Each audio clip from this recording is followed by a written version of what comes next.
Tonight, UC Sports, a successful weekend for men's hockey as they made it 2 in a row against Boston University in an overtime thriller and a 6-1 thrashing. Both UConn basketball teams had a successful weekend, with the men picking up a win against USF and the women defeating UCF on Senior Day. Later on, we'll have my guy Danny Barletta in the studio to give you the Husky High Five, showing the top 5 plays from around UConn sports. All that and more coming up on UC Sports.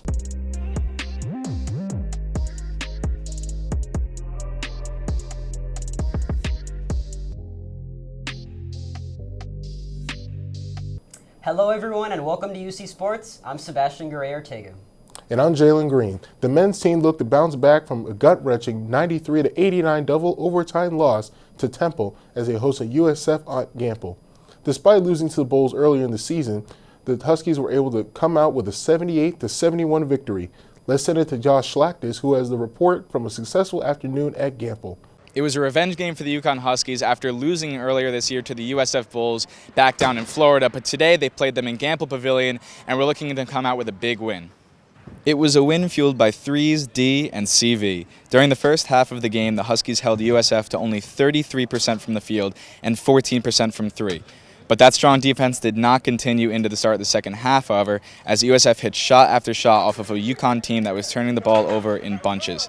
But even during the hard parts, Vital was there to keep the motor going.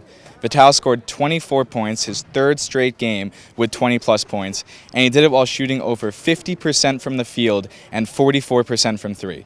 Not only did Vital shoot great from three today, but the entire team did. The team put up 8 threes and shot 47% from deep.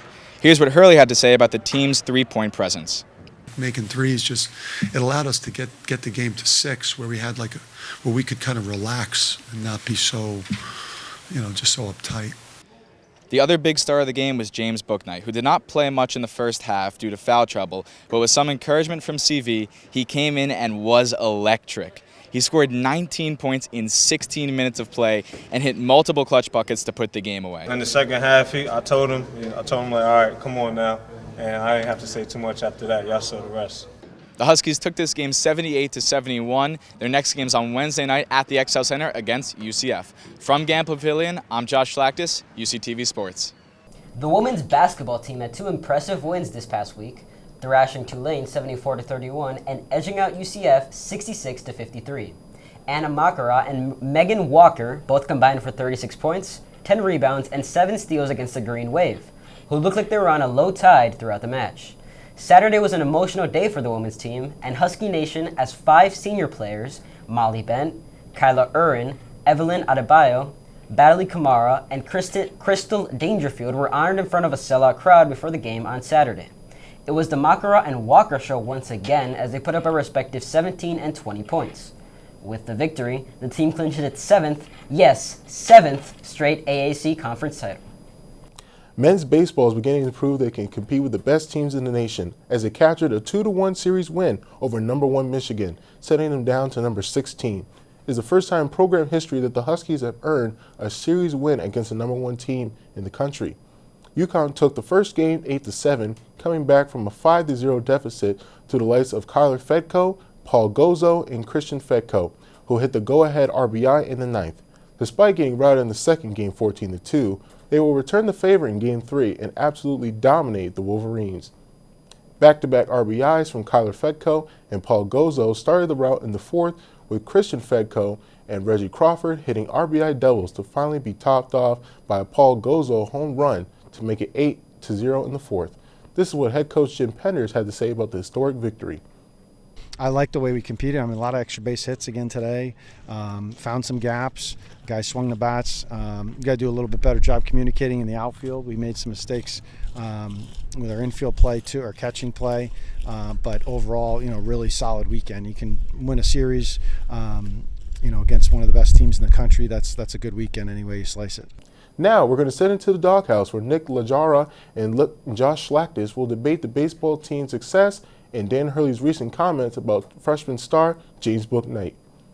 I'm Nick. This is Josh. We're back in the doghouse, baby. Doghouse, baby. All right, Josh. So listen, UConn baseball. It just took 3 out of 4 from Michigan, fam. What's the feeling like? Michigan, how's it feel? The #1 team in the nation, at least. Number 1. They went down, not no more. At least they going down. They played UConn. The ski. Look, this UConn team is special. They're a really good offense. Last year they showed it, and this year they're showing it too. The Fedco brothers, both Kyler and Christian, both are doing great this year. You saw that in the series. They're going to be big for this team. Obviously, Paul Gozer, the catcher, stud catcher, really good player. Yep. And Reggie Crawford looking really good in the outfield to add to Chris Winkle, who's obviously out there as well, senior captain. This team is looking really strong for its games to come. Yep, and listen, we got a loaded team game. We're going to do what we got to do. But speaking of a team that's catching fire, UConn back. James Bouknight has been hooping. What's your take on James Bouknight and what he's got going on? So Dan Hurley in the last press conference said, You know, James is, he's the next one. You know, he's got a chance to be the next one. And when he puts it all together for us, next year, you're looking at potentially the next, that next one. I think that the only thing stopping James Bouknight from doing that is the NBA draft. You heard it right here. James Bouknight is incredible. A freshman talent. You knew it before the season started that he was talked up by Hurley. Obviously, he had the suspension, but since he came back, and starting with the Charleston Classic, he was massive against Xavier. Even though he lost that game, he was massive against Buffalo, against Miami. He has been massive all season, from his first game to his last, where he put up 19 points in 16 minutes. That's more points than minutes, and the reason he didn't play that long, 16 minutes, I know, so short, because he was in foul trouble. That's one thing he's got to work on. But the fact of the matter is, when he came in, he took the game over. The game was his. He was just running through him. See that dunk? He came off the ground and ran up off and of CV's three-point attempt. CV had a great game that game too, but Bouknight is talented. He's starting to shoot the lights out. He's starting to shoot the absolute lights out. Into his own. 3 after 3.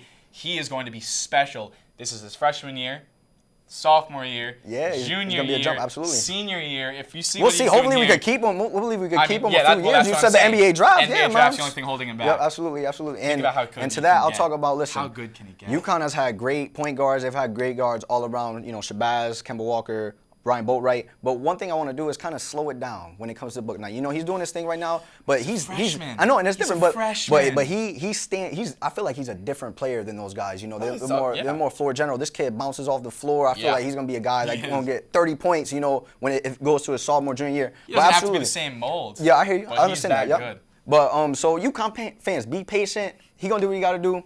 That's it from the doghouse. Thanks, guys. Men's and women's hockey had weekends on the opposite side of the spectrum, with both facing Boston University in a 2-game series. The men swept the home and away series 4-3 in overtime and 6-1, while the women dropped both games 2-6 and 1-3. Benjamin Freeman scored the game-tying goal at 19:04 in the third period to tie it up at 3 for the Huskies, with Alexander Pyasov scoring the game-winning goal in overtime. Pyasov would again headline Game 2 of the series, recording his second career hat trick to get UConn the victory. They now improve to 11-8-2 in Hockey East, and are set to face UMass on Friday and Saturday.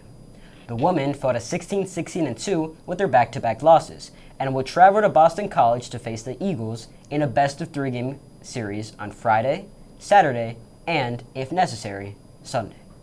And now the one we've all been waiting for. It's time for Danny Barletta to give us the Husky High 5 Plays of the Week.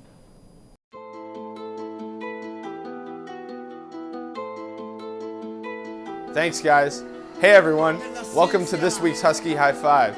I'm Danny Barletta, but you don't want to see me. You want to see some plays. So let's go. At number 5, women's lacrosse, Sydney Watson scores one of her team record 8 goals in UConn's 20-14 win over UMass Lowell. Number 4, women's basketball versus UCF.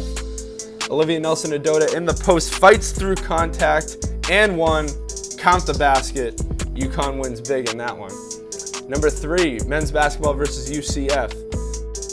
Christian Vital takes the shot. He misses, but James Bouknight, I feel like he's in this every week with the putback slam. And number 2, men's hockey versus BU. Less than a minute to go in the game. Ben Freeman cleans up the rebound to tie the game at 3. But they weren't done there. They sent it into overtime, and on the first shift of overtime, Freeman with the steal. He finds Sasha Pyusov for the game-winning goal. They beat BU 4-3 in overtime, had a huge weekend sweep. And finally at number 1, you know what play it is. Christian Vital with the steal, runs the court, and puts the slam in slam dunk in UConn's win over USF. Raise the roof, CV. You have this week's number 1 play. And that does it for this week's Husky High Five. Tune in again next week for the top 5 plays in UConn sports. Back to you guys. Thanks, Danny. Women's lacrosse also had a positive weekend as they beat New Hampshire. Sydney Watson and Grace Kahn both scored four goals to lead the Huskies to an 11-4 victory. They now improved to 3-1, while the Wildcats fall to 1-2.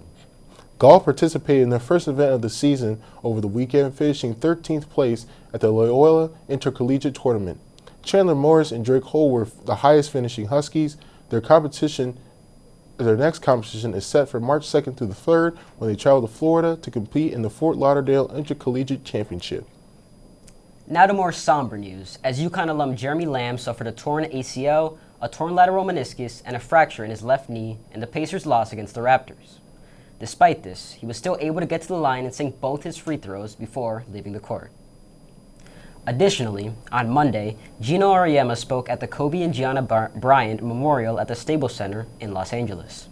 Auriemma was emotional on stage, speaking about Kobe's impact on women's sports and Gianna's dream of playing for his UConn program. That is all we have today on UC Sports. Make sure to follow us on Twitter and Instagram at UCTV Sports for constant updates across all UConn sports. And also follow us on YouTube at UCTV Channel 14 for content similar to tonight's show. Thank you for watching. From Sebastian Garay-Ortega and I, we'll see you next time.